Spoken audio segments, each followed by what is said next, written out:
Két csávó meg egy gácsi. Az egyik mutogatósabb, mint a másik. A Mr. Lova elépett, már nem játszik. Itt két különböző stílus összejátszik. De te mondd meg, voltál-e már valahat a Ragamuffin házban? A Ragaház vagy gyógyszert főleg a Ragamuffin házban. Aki ebből nem érzik, az nem érzik a ritmus. Stefano és Junior énekelik itt most. Tegnap ilyen, amikor láttalak.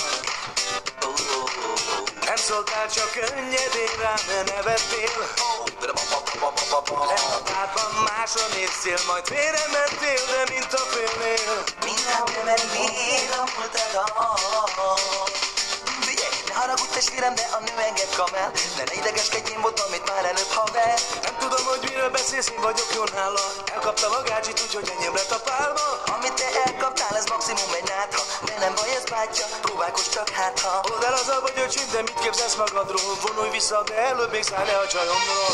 Válasz engem, én leszek kiféltem. Válasz engem, én leszek ki, csak neked dalol. A szívünk kapcsolj, te döntsd el már. Három embert nem lehet egy pár.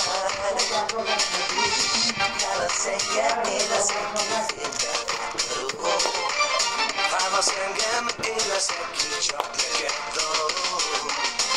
A szívünk kapcsolj, te döntsd el már. Három embert nem lehet egy pár. Mindenemet neked odaadom. Bánatomat csak te neked dalolom.